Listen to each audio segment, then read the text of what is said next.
Hello दोस्तों, स्वागत है आपका हमारे यूट्यूब चैनल में। तो देखिए, आप लोगों ने यूरोपीय वाणिज्य कंपनियों में जो है पुर्तगाल के बारे में पढ़ चुके हैं। इसके बाद हमने जो है डच कंपनी की चर्चा की थी। आज एक नए टॉपिक की चर्चा करते हैं और वो है अंग्रेज। और अंग्रेज़ों की जो कंपनी स्थापित हुई उसे कहते हैं ईस्ट इंडिया कंपनी के नाम से जाना जाता है। तो ये कैसे स्थापना हुई, कब अंग्रेज जो है भारत आ रहे हैं, तो कई क्वेश्चन पूछे जाते हैं। तो देखिए, आप लोगों को पता है जो है भारत का उस समय जो स्थिति थी अंग्रेजों के आने की, तो आपको पता है यदि आज अंग्रेजों ने पहली जो है अपनी प्रेसिडेंसी कहाँ पे स्थापित की थी।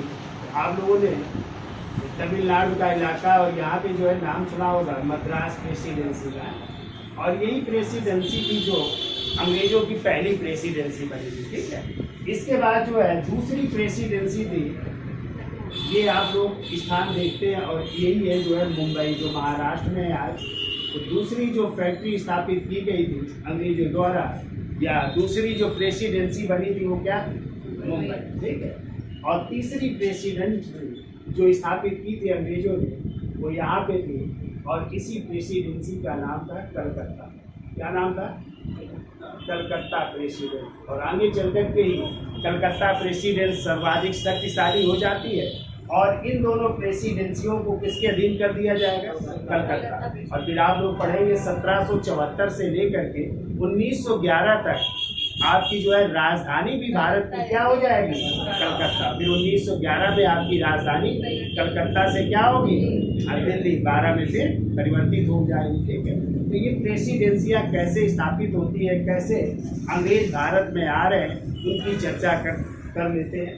तो यदि आज आए कि पहला अंग्रेज व्यक्ति कौन था जो भारत आया था, तो आप लोगों ने नाम सुना था, राल्फ फिंच का नाम सुना है? राल्फ फिंच जो है उस समय मुगल बादशाह थे अकबर, वो आया था। फिर इसके बाद जो है दूसरा व्यक्ति था जो 1599 ईस्वी में आया, जॉन मिल्टन हाल का नाम सुना है? जॉन मिल्टन हाल भी आया था, लेकिन वो किस मार्ग से आया था? स्थल मार्ग से आया था। ये भी आपको याद रखना है। ये ब्रिटिश यात्री थे जो भारत आ चुके थे, लेकिन ईस्ट इंडिया कंपनी की तरफ से कौन पहला व्यक्ति आएगा राजदूत बन करके, उसकी हम चर्चा करेंगे। और वही क्वेश्चन भी बनते हैं, लेकिन ये भी आपको पूछा जा सकता है कि पहला अंग्रेज कौन था। तो राल्फ फिंच जो किसके समय आया था? अकबर के समय। फिर कौन आया? जॉन मिल्टन हाल, और उस समय भी मुगल बादशाह अकबर ही थे, तब भी वो आया था, तो वो थल मार्ग से आया था। तो वो भी आपको याद रखना है। अब देखो, ये ईस्ट इंडिया कंपनी कैसे स्थापित हो रही, तो थोड़ी सी चर्चा कर लेते हैं। तो 1599 ईस्वी में एक एडवेंचर्स दल था। एडवेंचर्स दल ने जो है एक कंपनी की स्थापना की जिसका नाम था द गवर्नर ऑफ। और उस समय जो है यदि आ जाए, इस समय ब्रिटेन की महारानी कौन थी, तो इसको भी जान लीजिएगा। तो देखो, ब्रिटेन की महारानी है जिनका नाम था एलिजाबेथ टेलर प्रथम। ठीक है, एलिजाबेथ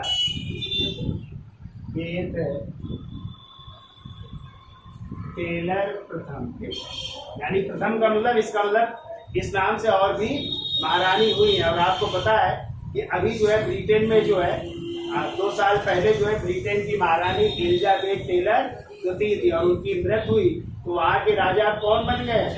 चार्ल्स तृतीय, उनके बेटे। चूंकि यहाँ पे कैसी प्रथा है ब्रिटेन में? वंशानुगत प्रथा है। कैसी है?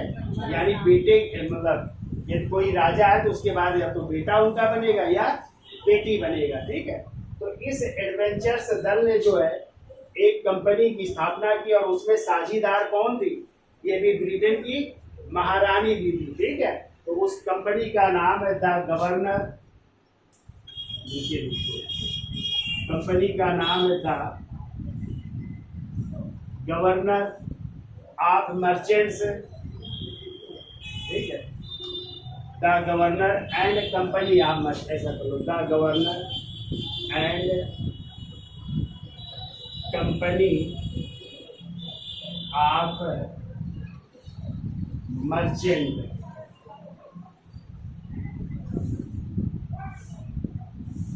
The governor and company of merchant of London, of London trading into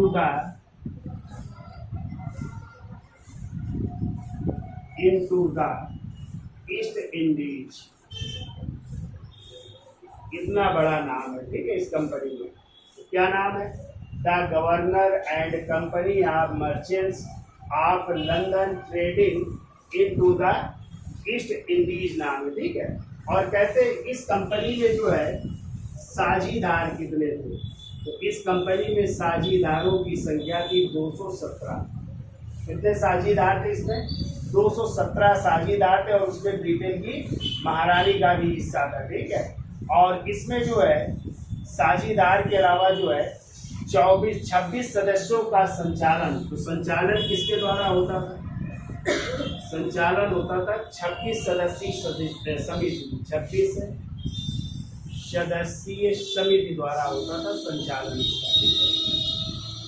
और इस समिति में ही होते थे कोर्ट ऑफ डायरेक्टर होते थे, कोर्ट ऑफ डायरेक्टर, या इन्हीं को कह सकते हैं निदेशक मंडल। इसी को हिंदी में निदेशक मंडल भी कह सकते हैं। तो ये निदेशक मंडल के सदस्यों द्वारा इसका संचालन होता था। और इसके जो है पहले जो डायरेक्टर बने थे, या इसके जो प्रथम गवर्नर बने थे, उनका नाम था थॉमस स्मिथ। प्रथम गवर्नर थे जिनका नाम था थॉमस स्मिथ नाम, थॉमस स्मिथ नाम। अब देखिए इसी कंपनी को जो है महारानी कौन है? एलिजाबेथ टेलर प्रथम। इन्होंने जो है 31 दिसंबर, ऊपर लिखते दिख रहा है ना, 31 दिसंबर 1600 ईस्वी इस कंपनी को जो है पूर्वी देशों के साथ, पूर्वी देशों, और पूर्वी देशों में आपका भारत भी आ जाता है, ठीक है। पूर्वी देशों या भारत के साथ कितने वर्षों का अधिकार पत्र प्रदान किया? 15 वर्षों, 15 वर्षों का अधिकार पत्र प्रदान कर रहे हैं, ठीक है। कि आप इन देशों के साथ क्या करिए, जा करके व्यापार करिए, जा करके पूरे पूरब के देशों या किसके साथ? भारत के साथ 15 वर्षों का अधिकार पत्र प्रदान कर रहे हैं। कब? 31 दिसंबर 1600, ठीक है। तो कभी कभी आ सकता है कि ये जब अधिकार पत्र मिला, तो जब इसकी स्थापना हुई, तो उस समय जो है मुगल बादशाह कौन थे भारत में? तो ध्यान रखिएगा। देखिए इस समय भारत में यदि चर्चा की जाए तो भारत में इस समय देखो मुगल बादशाह है अकबर। कौन है? अकबर। और अकबर का टाइम आपको पता है 1556 से 1605 ईस्वी तक मुगल बादशाह अकबर रहते, ठीक है। क्वेश्चन आ जाता है कि ईस्ट इंडिया कंपनी की जब स्थापना हुई उस समय भारत का मुगल बादशाह कौन था? तो कौन है? अकबर है, ठीक है। और महारानी कौन है यहाँ पे? एलिजाबेथ टेलर, ठीक है। अब अधिकार पत्र तो दे दिया महारानी ने, लेकिन क्या हुआ? महारानी की थोड़े दिन बाद 1603 ईस्वी में क्या हो गई? मृत्यु हो गई, ठीक है। यानी 1603 ईस्वी में एलिजाबेथ टेलर की क्या हो जाती है? मृत्यु हो जाती है। अब जब मृत्यु हो गई तो अगले जो है यहाँ के राजा कौन बनते हैं? उनका नाम है जेम्स प्रथम। कौन बने? जेम्स प्रथम अगले राजा बनते हैं। और उन्होंने क्या किया? इस व्यापारिक अधिकार को जो 15 वर्षों के लिए दिया था किसने? महारानी ने, उसको उन्होंने अनिश्चित काल के लिए बढ़ाया कि जब तक आप व्यापार करना चाहते हैं पूर्वी देशों के साथ या भारत के साथ, आप व्यापार कर सकते, ठीक है। तो इतना समझ गए आप लोग? यानी कौन से 1599 में एडवेंचर्स दल ने कौन सी कंपनी स्थापना की? The governor and company of merchant of London trading into the east Indies. इसी को जो है कह सकते हैं ईस्ट इंडिया कंपनी। क्या कहते हैं? East India company. चूंकि आगे नाम इसका क्या होगा? ईस्ट इंडिया कंपनी के नाम से ये फेमस होगी, तो ईस्ट इंडिया कंपनी भी कह सकते हैं। कितने साझेदार थे इस कंपनी?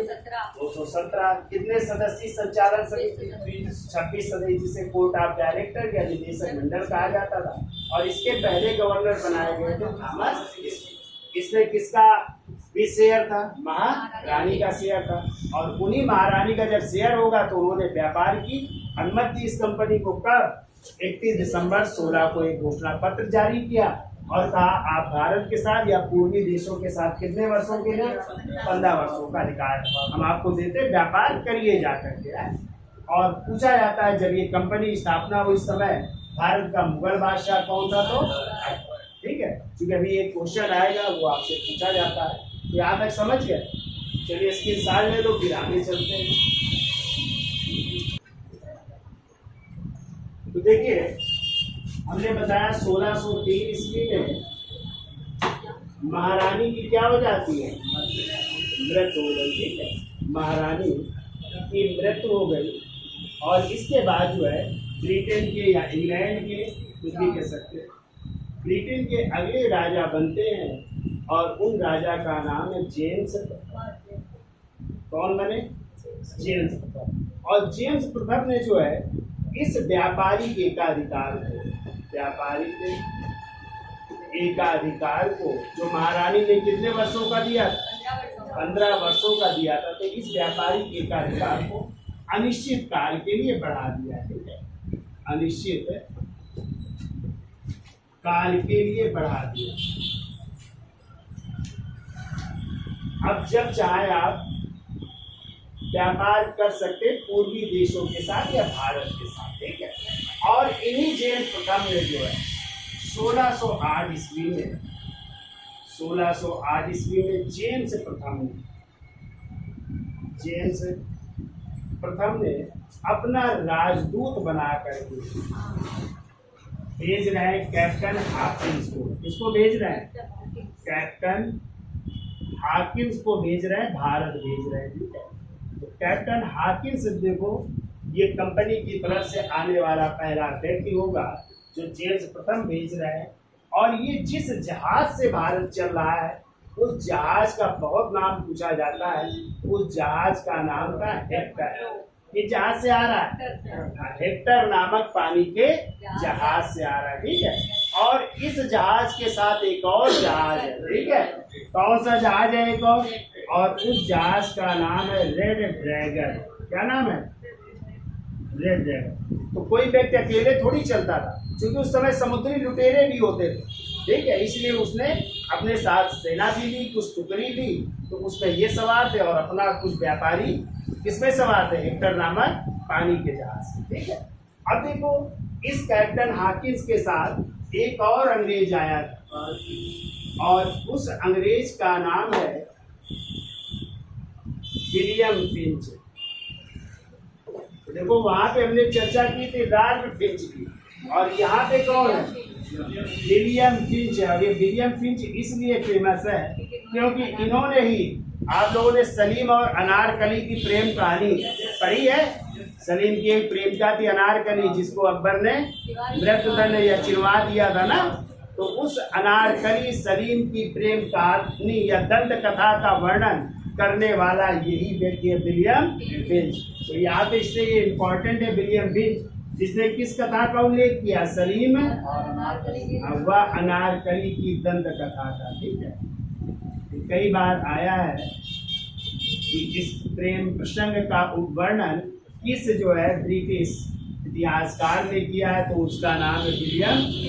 तो इस दंत कथा का उल्लेख किया है। ठीक है, तो ये भी किसके साथ आ रहा है? किसी कैप्टन हाकिंस के साथ। ठीक है, किस जहाज से? हेक्टर। और साथ में एक और जहाज है जिसका नाम है रेड ड्रैगन। ठीक है, अब देखो ये जहाज जो है कहाँ पे उतर रहा है? उतर रहा है सूरत बंदरगाह। कहाँ पे? सूरत बंदरगाह में उतर रहा है। ठीक है, और सूरत कहाँ पे आपका? गुजरात में है ना ये। तो यहाँ पे जो है सूरत में, तो यदि आ जाए कि ये जहाज जो है किस बंदरगाह में उतरा? सूरत बंदर। और पता है सूरत बंदरगाह का ही दूसरा नाम है बाबुल मक्का। यदि एग्जाम में आया था कि बाबुल मक्का के नाम से किस बंदरगाह को जाना जाता है? तो किस बंदरगाह को? सूरत बंदरगाह को बाबुल मक्का के नाम से जाना, ठीक है। अब देखो कैप्टन हाकिन्स उतर रहे हैं कहाँ पे? सूरत बंदरगाह, ठीक है। और क्वेश्चन आता है ये किसके नाम से पत्र लेकर के आया था कैप्टन हाकिन्स? पता है? तो ये पत्र लेकर के आया था मुगल बादशाह अकबर के नाम, क्योंकि उनको पता था कि इस समय भारत में बादशाह कौन है, लेकिन यहाँ पे चूंकि कब आ रहा है? 1608 में। तो इस समय जो है मुगल बादशाह बदल चुके हैं। 1605 का भी हमने बताया किसकी मृत्यु हो गई? अकबर की। तो उनके बेटे जहांगीर मुगल बादशाह बन चुके हैं। तो मुगल बादशाह कौन है? जहांगीर है, ठीक है। और जहांगीर की राजधानी क्या थी? आगरा। क्या थी? आगरा में दरबार लगता था। तो ये जहांगीर से मुलाकात करने कहाँ जाएगा? आगरा, ठीक है। तो देखिए क्वेश्चन आता है, तो अगला पॉइंट कैप्टन हाकिन्स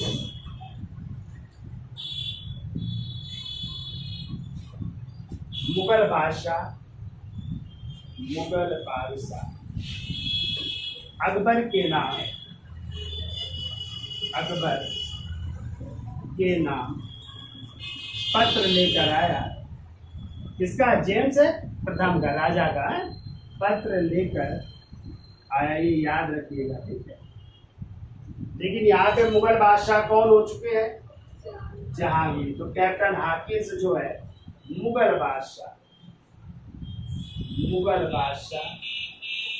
जहांगीर के दरबार कहाँ पहुंच रहा है? आगरा पहुंचा, क्योंकि जहांगीर का दरबार कहाँ लगता था? आगरा, ठीक है। तो आगरा पहुंच रहा है और आगरा में जो है वो बात कर रहा है। पता है किस भाषा का जानता था कैप्टन हाकिन्स? तो कैप्टन हाकिन्स देखो फारसी प्लस तुर्की और अंग्रेज था ही, तो अंग्रेजी का भी जानता था, ठीक है। तो जब दरबार में पहुंचा तो उसने जहांगीर से जो है किस भाषा में बात की? फारसी में उसने बात की, ठीक है। और उसने अनुमति मांगी कहाँ पे? अपनी कंपनी स्थापना करने की सूरत में। कहाँ पे?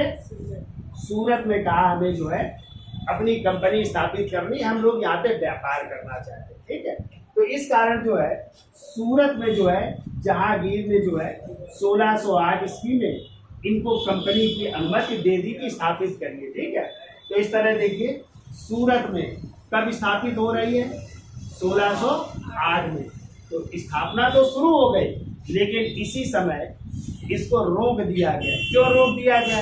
क्योंकि यहाँ पे व्यापार कर रहे थे पहले से ही। कौन व्यापार कर रहा था? पुर्तगाली। व्यापार कौन कर रहा था पहले? पुर्तगाली व्यापार कर रहे थे। तो पुर्तगालियों ने इसका क्या किया? विरोध किया कि यदि आप इनको अनुमति दे दोगे तो हमारा व्यापार क्या हो जाएगा? चौपट हो जाएगा। अब चूंकि पुर्तगाली थोड़ा शक्तिशाली भी थे, तो जहांगीर ने सोचा चलो इनको नाराज ना किया जाए, तो इनसे अनुमति वापस ले लेता। तो देखो बनना शुरू तो हो गई, लेकिन ये पूरी बन नहीं पाई और इनसे जो है अधिकार जहांगीर ने वापस ले लिया। लेकिन व्यक्तिगत रूप से कहते हैं जहांगीर जो है कैप्टन हाकिन्स से बहुत प्रभावित होता है, ठीक है। जब प्रभावित हुआ तो पता है जहांगीर ने जो है कैप्टन हाकिन्स को 400 का मनसब दिया। कितने का? 400 का मनसब दिया। मनसब या जागीर भी प्रदान किया है और उपाधि दी। कौन सी? इंग्लिश खां की। इंग्लिश खां की उपाधि दी, या अंग्रेज खां की भी उपाधि दे रहा है, ठीक है। इंग्लिश खां या अंग्रेज खां की उपाधि दे रहा है। और कहते एक महिला थी, उससे जो है इसका विवाह भी करवाया। जूलियाना नामक कोई जो है महिला थी, उससे जो है विवाह भी करवाया था और कहा था ये भारत पे आप बसना चाहते हो तो बस जाइए, रहना चाहते हो तो यहाँ पे रुक जाओ, ठीक है। हम आपको आगरा की जागीर भी देंगे, ठीक है। यहाँ पे रुक जाओ और आगरा में रहो आगे। लेकिन जो है ये रुकता नहीं है, वापस चला गया था, ठीक है। अब देखो 1608 में सूरत में इनको जो है मिल तो गई, इन्होंने स्थापित भी करना शुरू कर दिया, लेकिन रोक दी गई। किसके विरोध के कारण? पुर्तगाल। एक क्वेश्चन आता है तो क्या जो है अंग्रेजों ने भारत में पहली फैक्ट्री कहाँ पे स्थापित की, तो क्या मारोगे आप? तो सूरत ही मारोगे, ठीक है। तो देखो शुरू हो गई थी लेकिन ये पूरी नहीं हो पाई। पूरी कब हुई? तो अभी आप लोग भी पढ़ेंगे कि 1613 ईस्वी में फिर इनको अनुमति मिल जाती है, ठीक है। और अनुमति मिल गई तो इन्होंने फिर बनाना शुरू कर दिया और ये कंपनी फिर 1619 में अंतिम रूप से बन जाएगी। कब अंतिम रूप से बन जाएगी? 1619 में। किसके नेतृत्व में? तो थॉमस एल्डबर्ट के नेतृत्व में सूरत में ये अंतिम रूप से बन जाएगी और कार्य करना शुरू किया। तो यदि आ जाए भारत में पहली कंपनी अंग्रेजों ने कहाँ पे? सूरत में, ठीक है। लेकिन बनी कौन पहले कंपनी भारत में अंग्रेजों की? तो वो हो जाएगी मछलीपट्टनम। तो जब यहाँ पे रोक दिया गया 1608 में तो ये लोग चले गए दक्षिण भारत। कहाँ चले गए और कहाँ गए? दक्षिण भारत में मछलीपट्टनम है, तमिलनाडु में पड़ेगा। तो यही मछलीपट्टनम में 1611 ईस्वी में इन्होंने मछलीपट्टनम में अपनी फैक्ट्री स्थापित करते थे। यदि आ जाए कि दक्कन में इन्होंने पहली फैक्ट्री कहाँ पे स्थापित की, तो दक्कन में यदि प्रथम आ जाए तो हो जाएगा मछलीपट्टनम 1611 में। और यदि आ जाए भारत में पहली तो हो जाएगा 1608 में सूरत। इसी समय क्या हुआ कि 1611 ईस्वी में कैप्टन मिडल्टन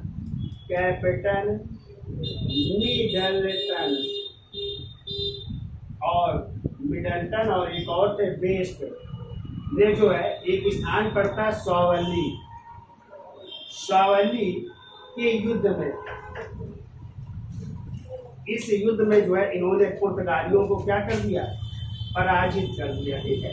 और पुर्तगालियों को पराजित करके जो है इनका एक जहाज पकड़ करके, ठीक है, वो उपहार स्वरूप में दे दिया। किसको? जहांगीर को। जहांगीर को उपहार में दे दिया एक जहाज, ठीक है। तो इससे जहांगीर और क्या हो गए? प्रसन्न हो गए। और 1613 में कहते हैं कि ठीक है अब सूरत में आप कंपनी बनाई। तो जो रुक गई थी उसको इन्होंने बनाना शुरू कर दिया। तो इस तरह कह सकते हैं कि अंग्रेजों ने 1613 में सूरत में अपनी कंपनी स्थापित कर दी और ये बन करके तैयार हो गई 1619 में और इसने कार्य करना शुरू कर दिया। ये कहानी है, ठीक है। क्लियर हुआ? तो यहाँ तक हो गया।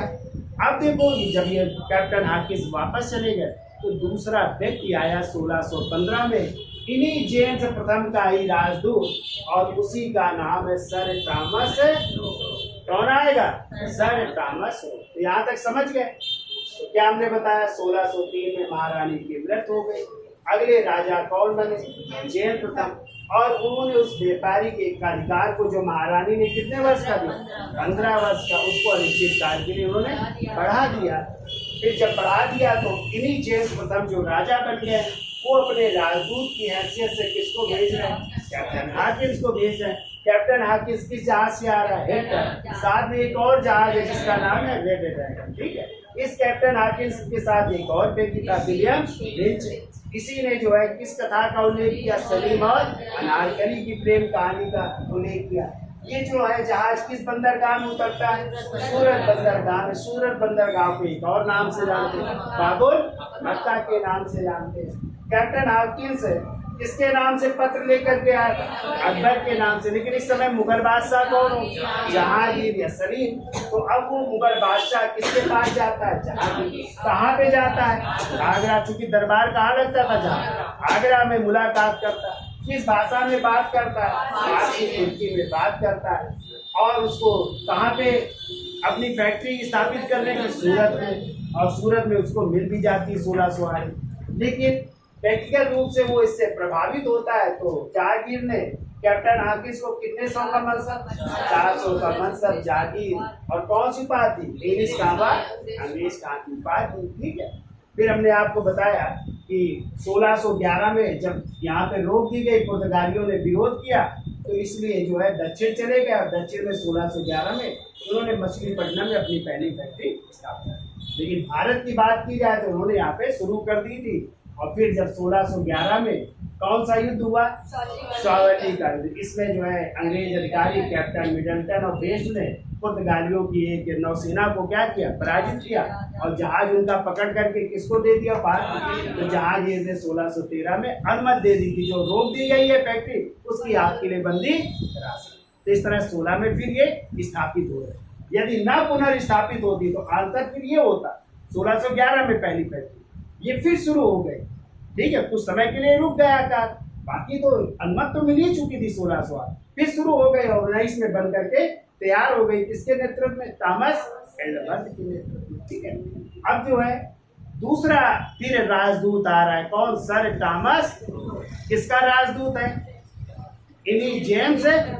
यहाँ तक समझ गए? चलो इसका स्क्रीन शॉट ले लो फिर आगे। तो देखिए 1615 ईस्वी में ब्रिटेन के राजा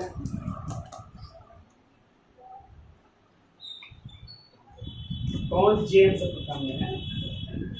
जेम्स प्रथम अब राजदूत बना करके भेज रहे हैं। राजदूत जिसका नाम है सर थॉमस रो।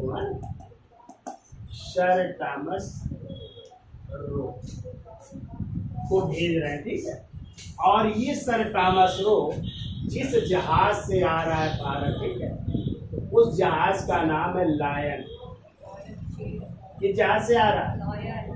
लायन नामक पानी के जहाज से आ रहा है। ठीक है, और वो किससे आए थे? हेक्टर और रेड ड्रैगन से, लायन से आ रहा है। ठीक है, और ये जहाज भी उतर रहा है किस बंदरगाह में? सूरत बंदरगाह में। ठीक है, तो ये लोग भी कहाँ पे उतर रहे हैं? सूरत बंदरगाह। और इस समय भी मुगल बादशाह कौन है? 1615 जहांगीर। क्योंकि जहांगीर का टाइम है 1605 से 1627 ईस्वी। क्लियर? तो मुगल बादशाह है जहांगीर। तो जब ये उतरे सूरत बंदरगाह में और जहांगीर से मिलने जाना था इनको, तो जहांगीर उस समय जो है आगरा में नहीं थे। कहाँ में नहीं थे? आगरा नहीं थे, वो गए थे अजमेर। और अजमेर में कहाँ गए थे? तो आप लोगों ने ख्वाजा मोइनुद्दीन चिश्ती का नाम सुना है, जिनकी अजमेर में दरगाह है। तो वहीं पे गए थे जियारत करने, चादर चढ़ाने गए थे। ठीक है, तो ये पहुंचता है कहाँ पे? सूरत बंदरगाह में उतरा और जहांगीर से मिलने, जहांगीर से मिलने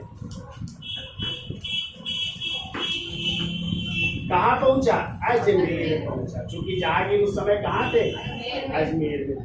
अजमेर पहुंच रहा है। ठीक है, और वहीं पे मुलाकात कर रहा है और फिर ये व्यापारिक अधिकार प्राप्त करता है और कहते ये मुगल दरबार में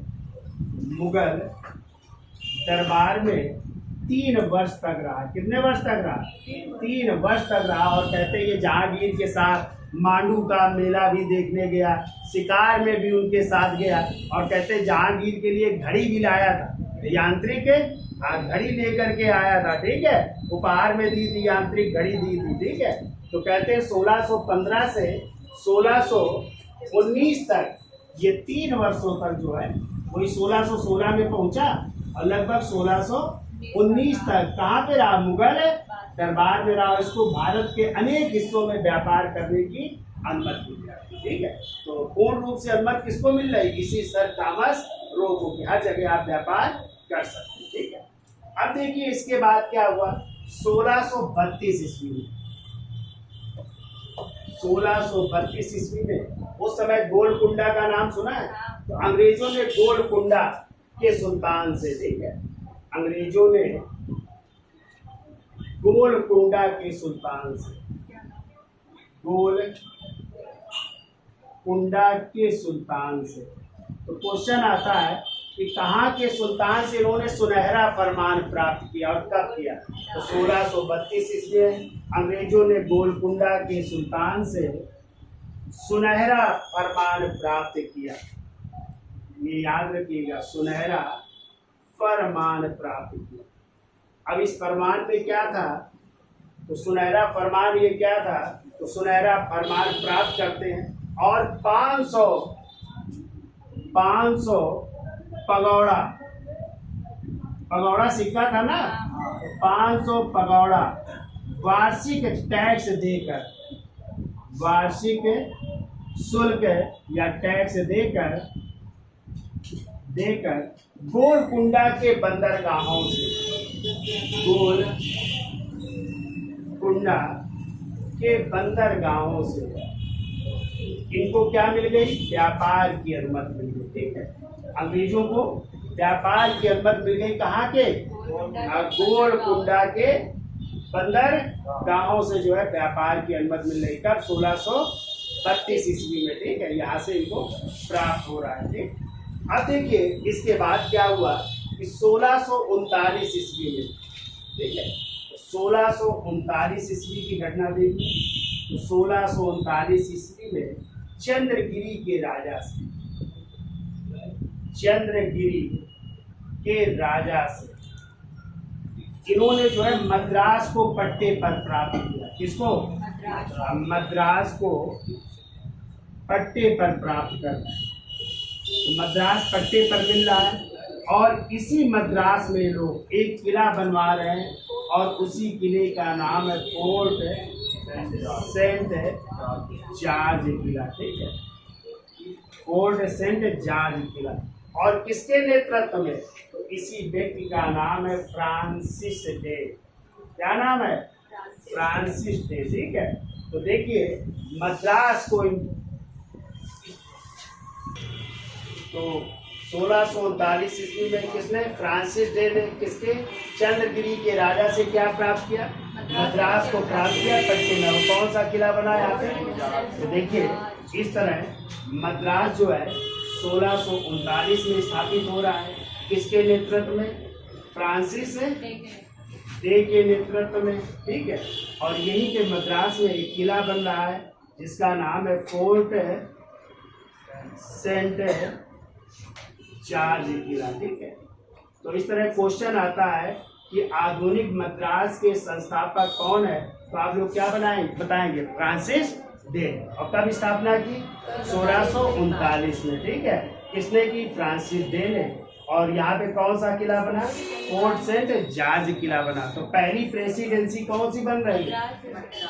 तो यही मद्रास प्रेसिडेंसी बन रही है। पहली जो है प्रेसिडेंसी बन रही। कब? 1639 ईस्वी में। ठीक है, क्लियर हुआ? अब देखो इसके बाद जो है यहाँ तक समझ में आ गया। तो पहली प्रेसिडेंसी कौन सी बनी? मद्रास। और अभी अभी रह गई कौन सी? मुंबई रह गई और कलकत्ता। और फिर इनको जब आप लोग पढ़ेंगे कौन सा 1773 का रेगुलेटिंग एक्ट पढ़ते हो ना, और उसी एक्ट के तहत जो बंगाल का गवर्नर होगा उसे बंगाल का गवर्नर जनरल बनाया जाएगा। और इन दोनों प्रेसिडेंसियों को, मुंबई और मद्रास प्रेसिडेंसी को किसके अधीन कर दिया? कलकत्ता। और कलकत्ता का जो गवर्नर होगा वो गवर्नर जनरल बनेगा। तो कौन बनेंगे? वारेन। क्लियर? तो ये पहली प्रेसिडेंसी कौन सी बन रही है? मद्रास। क्लियर हुआ? चलिए इसकी साल ले लो, फिर आगे चलते हैं। 1633 ईस्वी में पूर्वी तट और पूर्वी तट में उड़ीसा, उड़ीसा में ये लोग अपना कारखाना कहाँ पे स्थापित कर रहे हैं? तो उड़ीसा में स्थापित कर रहे हैं बालासोर, और दूसरा कारखाना स्थापित कर रहे हैं हरिहरपुरा में, हरिहरपुरा। तो यहाँ पे भी स्थापना कर रहे हैं उड़ीसा में। यदि आ जाए कि पूर्वी तट में इन्होंने पहला कारखाना कहाँ पे स्थापित किया? उड़ीसा। उड़ीसा आपका ये इलाका है ना पूर्वी तट का, तो यहाँ पे स्थापित कर रहे हैं कौन सा? एक तो बालासोर स्थापित कर रहे हैं और दूसरा हरिहरपुरा नामक कारखाने की स्थापना कर रहे हैं। ठीक है, अब इसके बाद ये पहुंच रहे हैं गुजरात। कहाँ पहुंच रहे हैं? गुजरात पहुंच रहे हैं। और इसके पहले बंगाल भी देख लेते हैं। तो गुजरात तो सूरत हो ही चुका था, बंगाल में भी पहुंच रहे हैं। तो देखिए 1651 ईस्वी में,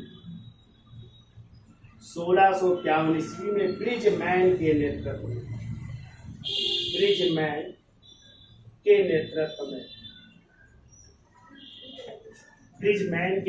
में, बंगाल में एक स्थान है हुगली स्थान का नाम भी है और हुगली आपकी नदी भी है ना, और हुगली किनारे क्या बसा है, कलकत्ता। ठीक है, तो हुगली में जो है प्रथम अंग्रेजी कारखाने की स्थापना कर रहे हैं। ठीक है, तो हुगली में जो है प्रथम कारखाना स्थापित कर रहे हैं। ठीक है, तो बंगाल भी पहुंच रहे और यहाँ पे जो है पहला कारखाना स्थापित हो रहा है, किस जगह, हुगली में स्थापित हो रहा है। ठीक है, और इन्होंने जो है बंगाल के सूबेदार थे उस समय शाह शुजा, बंगाल के सूबेदार शाह शुजा से, तो शाह शुजा को जो है इन्होंने टैक्स दिया कितना, 3000 रुपए वार्षिक कर के बदले हैं। शाह शुजा को 3000 रुपए वार्षिक कर के बदले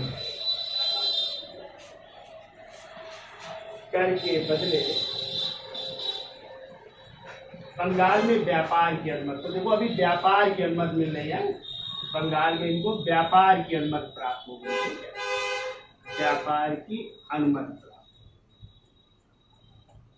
तो ये तो बंगाल की घटना हो गई। अभी देखो स्थापना नहीं हो रही, सिर्फ अभी बंगाल में लोग क्या कर रहे हैं, व्यापार कर रहे हैं। प्रेसिडेंसी अभी जो बंगाल कलकत्ता थी तो बाद में होगी। ठीक है, अब इसके बाद क्या हुआ, क्योंकि पुर्तगाली व्यापार कर रहे थे, पुर्तगालियों से इनका टकराव भी हो रहा था, लेकिन तभी एक वैवाहिक संबंध स्थापित हो गया 1661।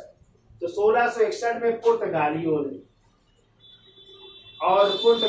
ने जो है अपनी राजकुमारी, और उस राजकुमारी का नाम है कैथरीन ब्रेगेंजा।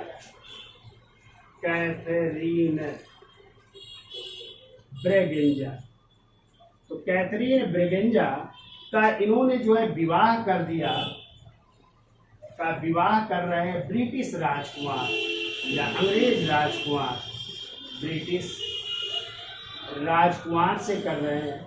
और इस ब्रिटिश राजकुमार का नाम है चार्ल्स द्वितीय। किसके साथ कर रहे हैं, चार्ल्स द्वितीय से साथ कर रहे हैं।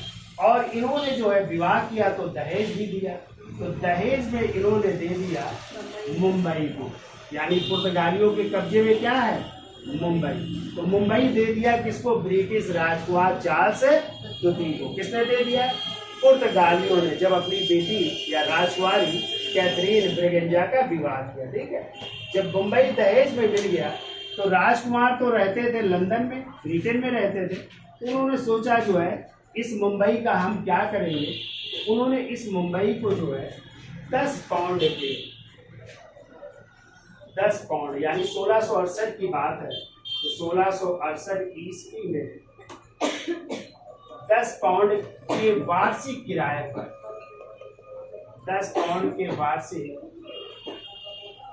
किराए पर ये मुंबई को दे दिया ईस्ट इंडिया कंपनी को। किसको दे दिया, ईस्ट इंडिया कंपनी, यानी अपनी अंग्रेज कंपनी को दे दिया कि आप जो है हमें 10 पाउंड वार्षिक किराया देते रहिए और इसका व्यापार आप लोग क्या करते रहिए, मुंबई में आप लोग व्यापार करिए जो है। ठीक है, अब ये मुंबई जो है ईस्ट इंडिया कंपनी के अधीन आ गया, और ईस्ट इंडिया कंपनी ने 1669 ईस्वी में, ठीक है, इस मुंबई का पहला गवर्नर बनाया, मुंबई के का प्रथम गवर्नर, और उस मुंबई के प्रथम गवर्नर का नाम है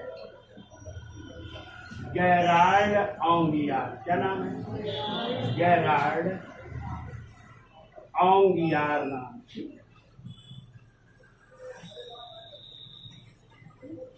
तो ये मुंबई का पहला गवर्नर बन रहा है गेराल्ड औंगियार, और इस तरह इनकी कंपनी स्थापित हो रही कहाँ पे, मुंबई में।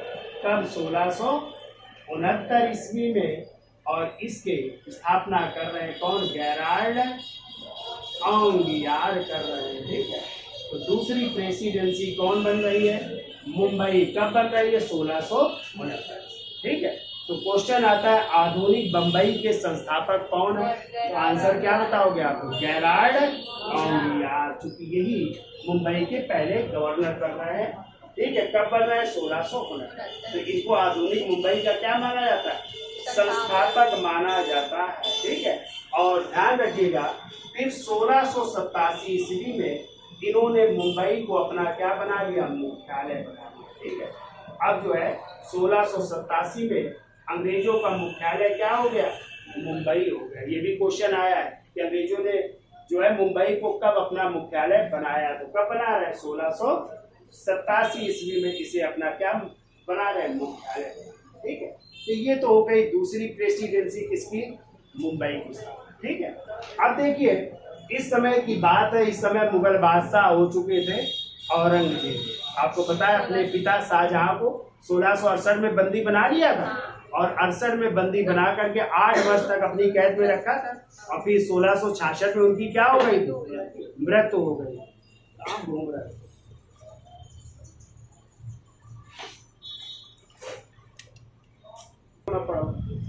अब देखिए तो कहाँ पे स्थापना हो गई, मुंबई में भी, कब, 1669 में। किसने, गेरार्ड माउंट। अब देखिए तीसरी प्रेसिडेंसी जो कलकत्ता है, इसकी स्थापना देखो कैसे होगी, तो थोड़ी सी कहानी सुनिए। तो देखिए 1690 ईस्वी में आप लोगों ने जाब चारनाक का नाम सुना है? तो जाब चारनाक में सुतनाती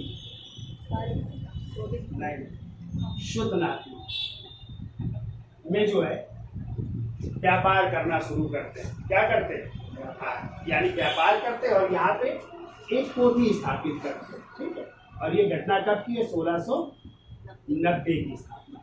लेकिन उसी समय जो है जो वर्धमान के सूबेदार थे, वर्धमान, मिदनापुर, चिड़गांव, आप लोगों ने नाम सुना होगा। तो वर्धमान के सूबेदार थे और इन सूबेदार का नाम था शोभा सिंह। शोभा सिंह, इन्होंने क्या कर दिया, विद्रोह कर दिया। जब विद्रोह कर दिया तो अंग्रेजों को थोड़ी आसानी हुई, तो उन्होंने क्या किया, सुतनाती में अपनी किलेदारी कर ली, यानी यहाँ पे क्या बना लिया, किला बना लिया। ठीक है, तो ये स्थापित कर रहा है। लेकिन 1698 ईस्वी में, 1698 ईस्वी में जो उस समय मुगल सूबेदार थे, मुगल सूबेदार, और इस समय मुगल जो सूबेदार है वो है अजीमुल शाह, यानी औरंगजेब का पौत्र है जिसका नाम है अजीमुल शाह। का नाम सुना है? ये औरंगजेब का पौत्र था, बेटे का बेटा। ठीक है, तो अजीमुल शाह से जो है इन अंग्रेजों ने क्या किया, इनको 1200 रुपए वार्षिक टैक्स दिया। ठीक है, और टैक्स दे करके 3 गांव की जमींदारी ले ली। कौन से 3 गांव, एक तो था गोविंदपुर कामा, दूसरा यही था सुतनाती, और तीसरा था कालिका। तो यहाँ की कालिका क्या प्राप्त कर ली, जमींदारी प्राप्त कर ली। ठीक है, तो जब जमींदारी मिल गई और इन्हीं तीनों गांव को फिर मिला करके 1700 ईस्वी में एक शहर बसाया गया और वही शहर आधुनिक क्या कहलाया, कलकत्ता, जिसका नया नाम है कोलकाता। क्या नाम है, कोलकाता। तो इस तरह तीसरी प्रेसिडेंसी कौन सी बन रही, कोलकाता है। वैसे तो इसकी स्थापना 1690 में किस रूप में हुई थी, सुत नाती के रूप में, और इसके संस्थापक कौन थे, जाब चारनाक। इसीलिए आधुनिक कलकत्ता का संस्थापक किसे माना जाता है, जाब। ये क्वेश्चन बहुत आता है कि आधुनिक कलकत्ता की स्थापना किसने की, तो जाब चारनाक। कब, 1690। किसको प्राप्त किया, लेकिन 1698 में अजीमुल शाह को टैक्स देकर कितने रुपए और 2 गांव की जमींदारी, कहाँ की, गोविंदपुर, और इन्हीं तीनों गांवों को मिलाकर के क्या बना, आधुनिक कलकत्ता की स्थापना की गई। और इसी कलकत्ता में 1700 ईस्वी में एक किला बनाया गया, इसी का नाम है फोर्ट विलियम किला। कौन सा किला बना, हाँ, फोर्ट विलियम किला। बहुत पूछा जाता है कि फोर्ट विलियम किला कहाँ पे था, तो कलकत्ता। ठीक है, और इस फोर्ट विलियम किले के जो है प्रथम जो अध्यक्ष बनाए गए, प्रथम अध्यक्ष जिसे बनाया गया वो थे sir Charles Eyre Coote. Charles Eyre Coote जो है इसके प्रथम अध्यक्ष बने। ठीक है, अब ये किला जो है इस तरह स्थापित हो गया कोलकाता। तो इस तरह ये तीनों प्रेसिडेंसियां वो स्थापित हो रही, तीनों को याद रखना है। तो पहली कौन सी? मद्रास 1639 कब? फ्रांसिस ड्रेक के नेतृत्व में 1619 कौन सा किला बनाया? दूसरी मुंबई, ठीक है, कब? 1669। कौन थे संस्थापक? आधुनिक बंबई के संस्थापक गेरार्ड ऑलियर 1669। तीसरा कलकत्ता 1690 में, किसने? जॉर्ज। और 3 गांव को मिलाकर के आधुनिक कलकत्ता, गोविंदपुर, सुकनाती और कालीकाता, ठीक है। और इस पे कौन सा किला बना? Fort William. प्रथम अध्यक्ष कौन? Sir Charles Eyre Wood. Clear? और आपको पता है कि ये आपकी जो है राजधानी कलकत्ता बन रही है और ये 1774 से लेकर 1911 तक जो है भारत की क्या रहेगी? राजधानी रहेगी। और फिर 1911 में जब आपका दिल्ली दरबार होगा ना तीसरा, जब जॉर्ज पंचम और उनकी पत्नी आएंगे मैरी, तभी घोषणा करेंगे किसकी? एक तो बंगाल विभाजन रद्द करने की और दूसरा राजधानी परिवर्तन की। तो कलकत्ता से राजधानी क्या होगी? दिल्ली हो जाए, ठीक है। तो इतने से इतने तक राजधानी क्या रहेगी? कलकत्ता। क्लियर? तो आगे आप लोग पढ़ोगे, गवर्नर जनरल जब हम पढ़ाएंगे वहां पे चर्चा। अब देखिए 1715 ईस्वी में, इस समय मुगल बादशाह है, मुगल बादशाह, और मुगल बादशाह है फर्रुखियर। कौन है? तो मुगल बादशाह फर्रुखियर हो चुके हैं। तो इनसे जो है आधिकारिक पत्र प्राप्त करने के लिए सर जॉन शरमैन के नेतृत्व में, सर जॉन शरमैन के नेतृत्व में एक शिष्टमंडल आ रहा है फर्रुखियर के दरबार। और कहते हैं इस शिष्टमंडल में एक चिकित्सक थे और उन चिकित्सक का नाम था जॉन हैमिल्टन। क्या नाम था? जॉन हैमिल्टन नाम था। और इस अभियान दल में एक दुभाषीय भी थे और उस दुभाषीय का नाम था ख्वाजा शेहोद। क्या नाम था? ख्वाजा शेहोद, जो दोनों भाषाएं जानता था, अर्मीनिया का रहने वाला। और कहते हैं इन्हीं चिकित्सक जॉन हैमिल्टन ने इन फर्रुखियर को किसी रोग से, या कोई गुप्त रोग था या कोई जो है फोड़ा हो गया था, कोई कहते हैं उसका ऑपरेशन किया, तो मतलब एक रोग से जो है क्या दिला दी? मुक्त दिला दिया, इनको मुक्त दिला दिया। और इसके बदले फर्रुखियर ने 1717 ईस्वी में, ठीक है, एक फरमान जारी करके जो है 3000 रुपए वार्षिक कर के बदले, 3000 रुपए वार्षिक कर के बदले कहाँ? तो बंगाल में, और इसके बाद हैदराबाद और गुजरात। बंगाल दूसरा था, हैदराबाद और तीसरा था गुजरात।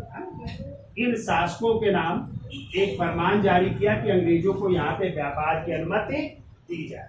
तो कहते हैं फरमान पत्र जब ये जारी किया गया तो इन 2 राज्यों ने तो मान लिया, लेकिन बंगाल ने मानने से मना कर दिया।